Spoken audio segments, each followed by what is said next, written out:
Hello hi friends, welcome to GDB views. ఓంకారం కార్యక్రమానికి స్వాగతం. ఈరోజు అనగా 27th జూన్ 2025 శ్రీ విశ్వ వసునామ సంవత్సరం ఉత్తరాయణ గ్రీష్మ ఋతువు ఆషాఢమాస శుక్లపక్షం. ఈరోజు ద్వితీయాండి శుక్రవారం.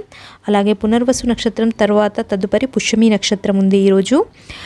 అయితే ఈ మాసం ఆషాఢ మాసం కాబట్టి ఈ ఆషాఢ మాసంలో శుక్రవారం రోజు ప్రతి శుక్రవారం మహాలక్ష్మి వ్రతాన్ని చేస్తూ ఉంటారు ఈ ఆషాఢ మాసంలో. అయితే ఈ ఆషాఢ మాసంలో 5 శుక్రవారాలు వస్తే 5 రకాల లక్ష్మీ దేవతలను పూజిస్తారు. అయితే ఈ నెలలో 4 శుక్రవారాలు వచ్చాయి. సో కాబట్టి ఈ ఆషాఢ మాసంలో ఈ నెలలో ధనలక్ష్మి, అలాగే ధాన్యలక్ష్మి, సౌభాగ్యలక్ష్మి, విద్యాలక్ష్మిని 4 వారాల్లో 4 లక్ష్మీ దేవతలను పూజిస్తారండి. సో ఇలా ఈ ఆషాఢ మాసంలో లక్ష్మీదేవతను పూజించడం ఆనవాయితీగా వస్తుంది. అయితే ఈరోజు మంత్రం వచ్చేసి ధనలక్ష్మీదేవిని మనం నామస్మరణ చేసుకోవాలండి. ఓం ధనలక్ష్మియై నమః అనే మంత్రాన్ని చక్కగా జపించాలండి. ఓం ధనలక్ష్మియై నమః, ఓం ధనలక్ష్మియై నమః, ఓం ధనలక్ష్మియై నమః అనే నామాన్ని చక్కగా ఎన్నిసార్లు వీలైతే అన్నిసార్లు జపించండి. ధనలక్ష్మి యొక్క అనుగ్రహాన్ని పొందుతారు. సో ఇలా జపించడం వలన ఈ ఆషాఢ మాసంలో చేసే పూజ యొక్క ప్రతిఫలం అనేది చక్కగా పొందుతారు. అలాగే ఈ ఆషాఢ మాసం పూజ అయ్యాక వ్రత కథ కూడా చదవాలటండి. అలాగే ఈ ఆషాఢ మాసంలో లక్ష్మీదేవిని పూజించేటప్పుడు చలిమిడిని నైవేద్యంగా పెట్టాలి అంట. అలాగే చలిమిడితోటి దీపాలను చేసి నెయ్యి పోసి దీపాలను వెలిగించాలి చక్కగా లక్ష్మీదేవికి. అలాగే కనకదార స్తోత్రాన్ని కానీ లేదా శ్రీ సూక్తం కానీ లేదా లక్ష్మీ నామాలను కానీ పారాయణం చేసుకోవాలట. ఇలా చేసుకున్న తర్వాత హారతిని ఇయ్యాలి. ఇలా ఈ ఆషాఢ మాసంలో ఇలా ఈ పూజ చేయడం శాస్త్రంలో ఉందంట. సో ఇలా చేయడం వలన ఆషాఢ మాసంలో లక్ష్మీదేవితను పూజించడం వలన మన శాస్త్రంలో ఉందట సమస్త దరిద్రం అనేది పోతుంది అని ఉందంట. సో ఈ ఆషాఢ మాసంలో లక్ష్మీదేవితను పూజిస్తే సమస్త దరిద్రం అనేది తొలగిపోతుంది.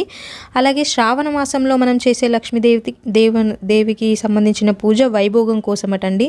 సో ఈ ఆషాఢ మాసంలో ముందుగా లక్ష్మీదేవిని చక్కగా పూజిస్తే సమస్త దారిద్రాలు పోయి శ్రావణ మాసంలో వైభోగం అనేది వస్తుందటండి.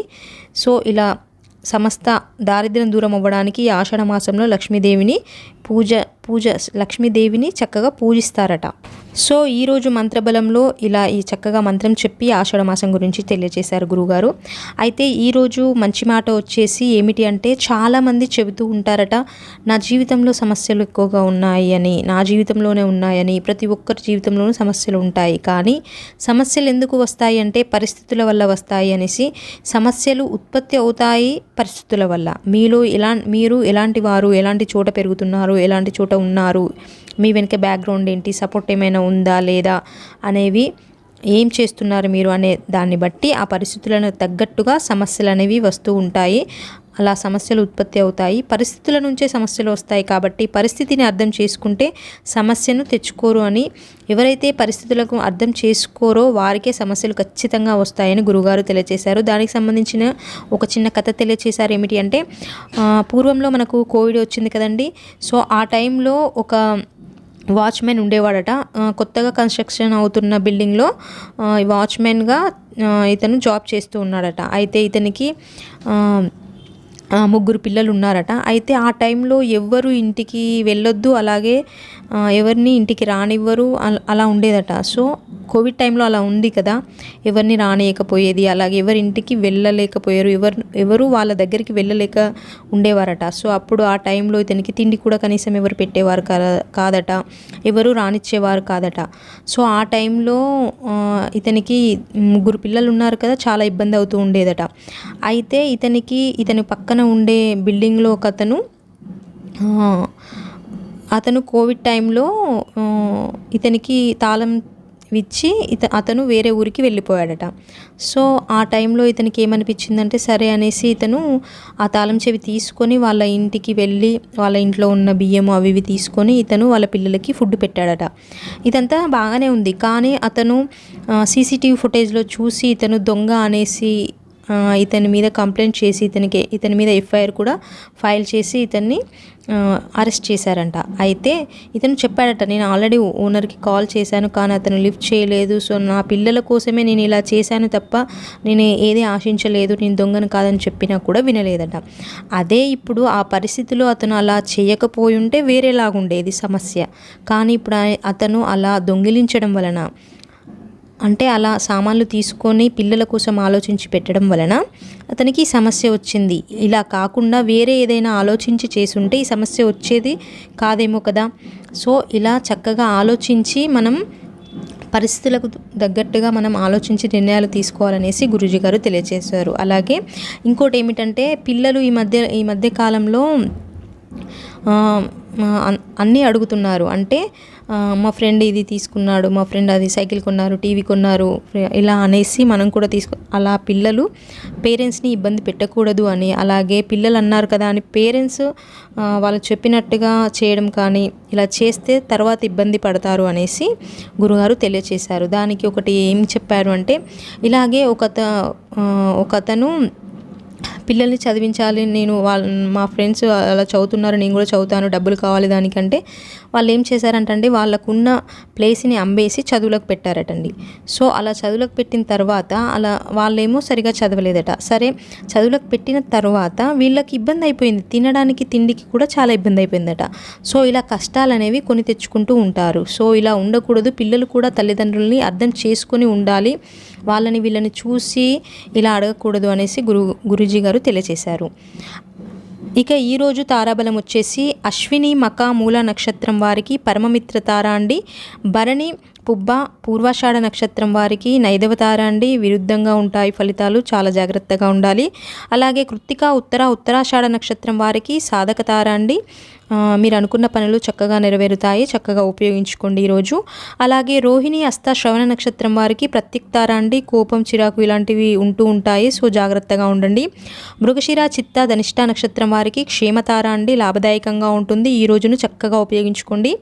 అలాగే ఆరుద్ర స్వాతి శతభిష నక్షత్రం వారికి విపత్తార అండి, ఆపదలు వచ్చే కాలం అండి ఇది, సో మీరు చాలా జాగ్రత్తగా ఉండాలి.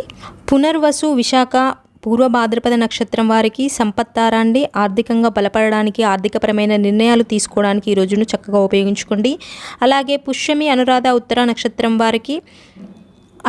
పుష్యమి అనురాధ ఉత్తర భాద్రపద నక్షత్రం వారికి జన్మత్తార అండి, ఆరోగ్యపరమైన సమస్యలు వస్తూ ఉంటాయి, జాగ్రత్తగా ఉండండి.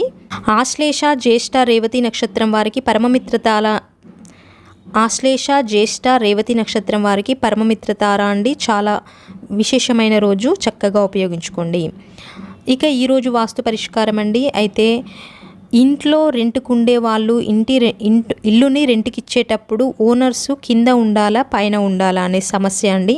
అయితే రెంటర్స్కి ఎప్పుడైనా కిందనే ఇవ్వాలండి, కింద ఇస్తే ఓనర్స్ పైన ఉండాలండి. అలా కాకుండా రెంటర్స్ని పైన ఇచ్చారనుకోండి, ఆ రెంటర్సే యజమానులుగా అవుతారట. అదే కాకుండా ఇలా అన్నదమ్ములు ఉంటారు కదా, అన్నదమ్ములు కూడా పెద్దవారు పైన ఉండాలి, చిన్నవారు కింద ఉండాలి. ఇలా ఉంటే మీకు ఎలాంటి సమస్య ఉండదని చెప్పి. అలాగే ఎవరైనా ఇల్లు కట్టేటప్పుడు 1 year తర్వాత గృహప్రవేశం చేయకూడదు, 1 year లోపే గృహప్రవేశం చేయాలి అని అంటున్నారు. అలా ఏమీ ఉండదు అండి. పూర్వంలో అయితే గృహం అంటే ఇలా గుడిసెలాగా వాటితోటి వెరైటీగా చేసుకునేవారు కాబట్టి అప్పుడు త్వరగానే అయిపోయేది కాబట్టి గృహప్రవేశం చేసేవారు. కానీ ఇప్పుడు ఎలా అంటే ఫ్లోర్స్ బై ఫ్లోర్స్ కడుతున్నారు, మళ్ళీ చాలామంది అపార్ట్మెంట్స్ అని కడుతున్నారు కాబట్టి డేస్ ఎక్కువగానే అవుతాయి. 1 year లోపే చేయాలి అనేది అయితే ఏమీ లేదు అనేసి గురువుగారు తెలియచేశారు. అయితే గృహప్రవేశం కూడా కొంతమంది నార్మల్గా గృహం కట్టేసి లోపలికి గృహప్రవేశం చేసిన తర్వాత మనం లోపల ఏమైనా పనులు ఉంటే చేసుకుందాం అనుకుంటారు. అలా చేయకూడదటండి. గృహప్రవేశం అనేది గృహం మొత్తం కంప్లీట్ అయ్యాకనే మనం గృహప్రవేశం చేయాలట. అంటే గర్భంలో శిశువు పరిపూర్ణంగా అయిన తర్వాత జననం ఎలా అవుతుందో అలాగా మనం కూడా ఇల్లు మొత్తం కంప్లీట్ అయ్యాకే గృహప్రవేశం చేయాలి అట. లేకపోతే ఆ ఇంటికి స్థానబలం అనేది పెరగదట. స్థానబలం లేకపోతే ఆ ఇంట్లో అపనమ్మకాలు, అపకంటకాలు ఇలా స్టార్ట్ అవుతూ ఉంటాయట. సో ఇదండి ఇవాటి వాస్తు పరిష్కారం. సారీ అండి, కొంచెం సౌండ్స్ ఏమైనా వినపడితే ఇగ్నోర్ చేయండి ప్లీజ్, సారీ. అలాగే రేపటి ఉదయం పూజ వచ్చేసి రేపు 28 June 2025 అండి, సాటర్డే. అయితే రేపు నవగ్రహాల ప్రదక్షిణ అనేది చేసి రావాలట. వీలైతే ఆంజనేయ స్వామి దేవాలయానికి వెళ్ళి ఆంజనేయ స్వామిని దర్శనం చేసుకోవాలటండి. ఇలా ఆంజనేయ స్వామిని దర్శనం చేసుకున్నట్లయితే ఏమైనా అపమృత్యు దోషాలు కానీ అపకంటకాలు కానీ అలాగే అయితే ఈ కాలం అనేది ప్రకృతి వికోపాలు అధికంగా ఉన్నాయి కాబట్టి ఈ కాలంలో అలాంటివి తగ్గుతాయి అనేసి ఆంజనేయ స్వామిని దర్శనం చేసుకోవాలని గురూజీ గారు తెలియజేశారు. గుడికి వెళ్ళలేని వాళ్ళు ఇంట్లోనే ఆంజనేయ స్వామిని చక్కగా పూజించి హనుమాన్ చాలీసాని పారాయణం చేసుకోవాలి. అపకంటకాలు అలాగే అపనమ్మకాలు జాతకంలో ఏవైనా దోషాలు ఉంటే తొలగిపోతాయని గురూజీ గారు తెలియజేశారు. అలాగే ఈరోజు యోగక్షేమం, ఈరోజు సాయంత్రం గోమాతని మనము మనసులో మనకేమైనా సంకల్పం ఉంటే తెలుసుకొని ఆ సంకల్పం చక్కగా అనుకొని గోమాతకి ఆకుకూరలు కానీ లేదా అరటిపండు కానీ తినిపించాలట. అలాగే విష్ణు దేవాలయానికి వెళ్ళి 2 నెయ్యి దీపాలను వెలిగించి చక్కగా మన మనసులో ఉన్న కోరికను సంకల్పం చేసుకొని రావాలట. ఇలా చేస్తే చక్కగా మీరు కోరుకున్న కోరిక ధర్మబద్ధమైతే ఖచ్చితంగా నెరవేరుతుందట. సో ఇదండి ఇవాటి యోగక్షేమం. ప్లీజ్ లైక్ చేయండి, అలాగే సబ్స్క్రైబ్ చేసుకోండి. Thanks for watching video.